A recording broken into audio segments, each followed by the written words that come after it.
If you were young in 1980s London, you remember the feeling, that electric buzz when you found a leather jacket at Camden Market for £3. The fear and thrill of dressing outrageous enough to get past the velvet rope.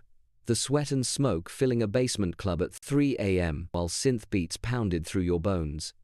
While news about recession and riot took over the news channels, something else was happening in the shadows. A generation was creating a world where the misfits, the artists, and the rebels made the rules. And it started in the most unexpected places. Let's start with Piccadilly Circus, London's electric stage. Piccadilly Circus in the 1980s was already world famous, but during this decade it became something more, London's neon-lit heartbeat. Those massive glowing billboards advertising Coca-Cola and Fujifilm didn't just sell products, they sold the idea of modern London itself. Fast, loud, and impossible to miss, Piccadilly appeared in countless films and music videos as the ultimate symbol of big city Britain during the Thatcher years. Here's what made it special. Absolutely everyone passed through. Punks, with bright mohawks, wide-eyed tourists, suited office workers, theatre-goers dressed up for a show, street performers, and black cab drivers. They all crossed paths under those flashing lights. "Meet me under Eros" became London's most popular phrase. People would gather round the famous statue, actually the Shaftesbury Memorial Fountain, before heading off to nearby clubs, cinemas, or Soho's all-night cafes. Walk through Piccadilly, and you were standing at the doorway to London's entertainment world. The Criterion Theatre, the Trocadero, and Cinecentre packed in crowds for everything from Hollywood blockbusters to quirky independent films. Just minutes away, Soho waited with its legendary music clubs, record shops selling the latest vinyl, and nightlife that never seemed to end. But Piccadilly had a raw edge too. Street musicians performed for spare change, political activists held anti-apartheid protests, and informal markets popped up unexpectedly. It was one of the few public spaces where you could actually see 1980s, Britain's changing mood, the economic tensions, the incredible diversity, the creative energy, all happening live on the street. For filmmakers and musicians, Piccadilly Circus was London's Times Square. It starred in iconic 1980s films like An American Werewolf in London, 1981, and Absolute Beginners, 1986, where those glowing billboards captured the city's new wave spirit. When Virgin Megastore and Tower Records opened nearby in the mid-80s, music fans made pilgrimages here to hunt for albums and soak up the atmosphere. In the story of 1980s London, Piccadilly Circus was the stage that never went dark. Buses rumbled past constantly, neon lights painted everything in electric colors, and humanity, in all its brilliant, messy variety, filled every corner. It was a place balancing between London's gritty working-class roots and its fast-paced international future. And under those famous lights, it all came together, buzzing with life 24 hours a day. Covent Garden in 1980s wasn't a tourist attraction you know today. In the 1970s, the old fruit market nearly got demolished. Local residents fought back and won. When it reopened, it became Europe's first specialty shopping centre. Suddenly, buskers juggled under iron arches, cafes spilled onto cobblestone streets, and fashion photographers used it as their backdrop. The wholesale traders were gone. In their place came boutiques, street performers, and a new kind of London, one that was made for walking, watching, and being seen. Just down the road, King's Road in Chelsea was putting on a different kind of show. Punks paraded down the street in homemade outfits, safety pins holding together leather jackets, hair spiked in every direction. This wasn't just fashion. Punks traveled in pairs because walking alone could get them in trouble. Their rebellion took real courage. By the decade's turn, the punk look shifted into something more theatrical. The new romantics arrived with flamboyant costumes and makeup, but the message stayed the same. King's Road became an open-air runway, where dressing to shock or impress got you photographed by magazines hunting for the next big trend. The new romantic movement found its headquarters in 1979. Steve Strange and Rusty Egan converted a Covent Garden wine bar into the Blitz Club. Every Tuesday night, getting inside meant one thing: your outfit had to be extraordinary. Strange stood at the door and personally decided who looked creative enough to enter. Inside, boys wore breeches and frilly shirts. Girls dressed like French artists from the 1920s. Guitars disappeared. Synthesizers took over. everyone danced to Kraftwerk and European electronic music. The Blitz launched Spandau Ballet and dozens of other bands who'd take London's synth-pop sound worldwide. It wasn't just a club, it was a laboratory where people reinvented themselves every single week. Across the city, Camden Market was building its own reputation. Punks, rustas, hippies and rude boys all crowded the same stalls. Fashion designers sold handmade clothes next to bootleg record dealers and second-hand treasure hunters. One visitor described it as a dirty, eye-opening place packed with rebels and dropouts. You could dig through racks for cheap leather jackets or hunt down rare albums nobody else had. The nearby venues made Camden even more magnetic. The Electric Ballroom booked U2, The Fall, and The Smiths. In September 1985, a Jesus and Mary chain show turned into total chaos. Glasses flew, lights shattered, police stormed in. Camden Palace became the new romantic headquarters, with Steve Strange at the door again, deciding who looked glamorous enough to get past him. Later, acid house nights replaced the Baroque costumes with smiley faces and baggy clothes. Camden never stood still. In 1982, Chris Sullivan opened the Wag Club in a grimy corner of Soho. The location wasn't glamorous, it was deliberately rough around the edges. Cheap drinks, cutting-edge DJs, and a strict no-conformity policy. If you looked too normal, you weren't getting in. The Wag hosted the UK's first hip-hop club night that same year, and regularly booked pioneering acts like Afrika Bambaataa, bringing American rap culture to British ears for the first time. A few years later, it helped launch the acid house movement, proving the club could shift with every new sound that hit the streets.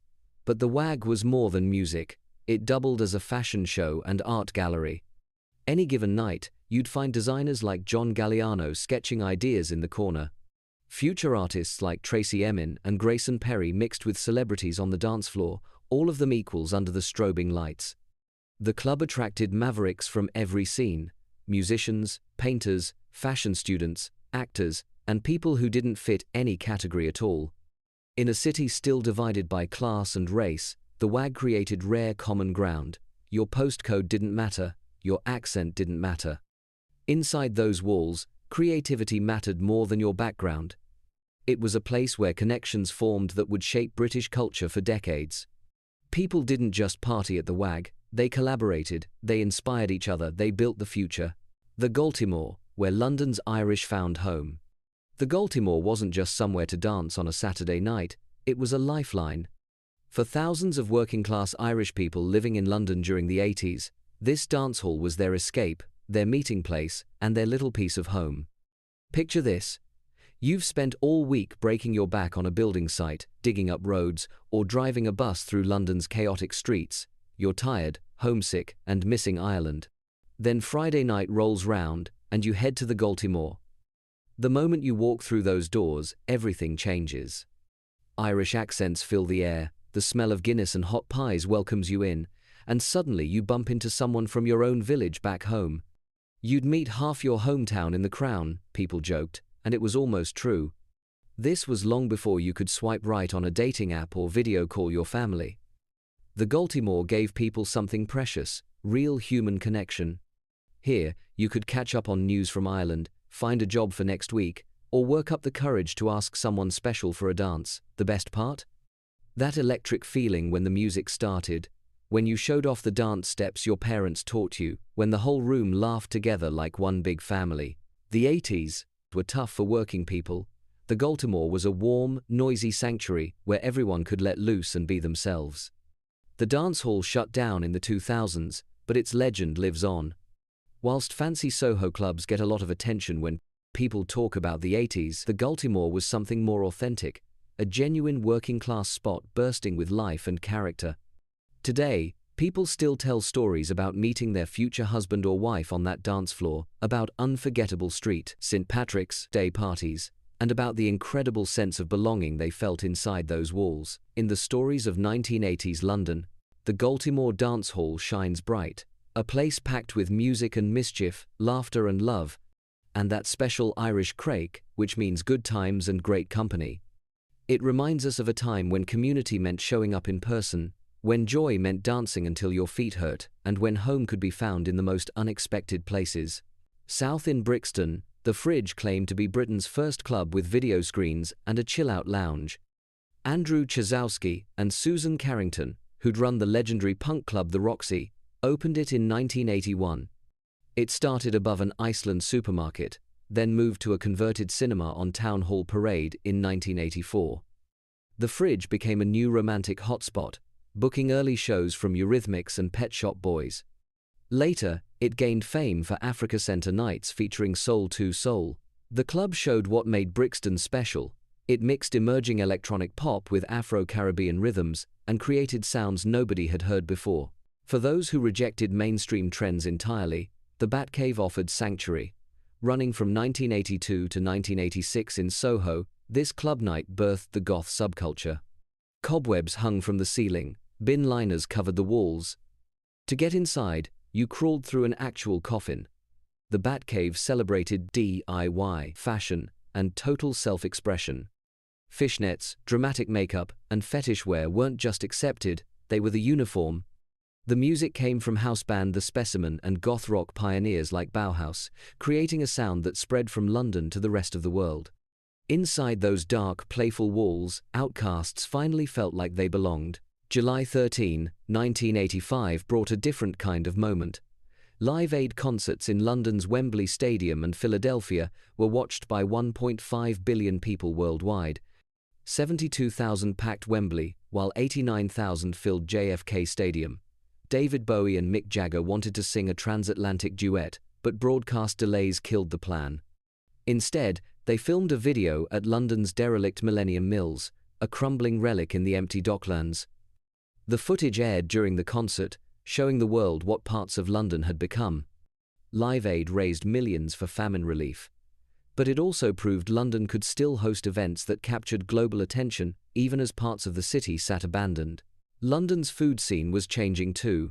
Until the mid-1980s, fine dining meant stiff formality and outrageous prices. White tablecloths, multiple forks, and waiters who made you feel unwelcome if you didn't know the rules. Eating out was an occasion, not a pleasure. 1987 changed everything. 3 restaurants opened that year and rewrote the rules. Rowley Lee's Kensington Place offered casual brasserie dining, good food without the stuffiness.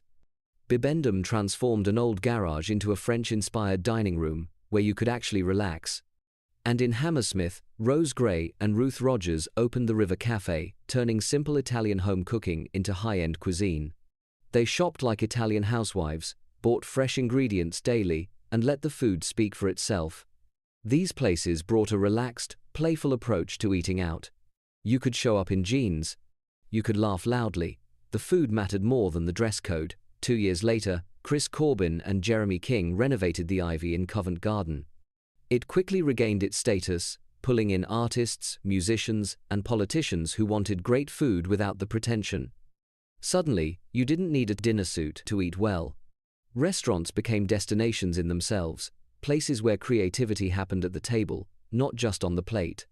A new generation of chefs watched and learned.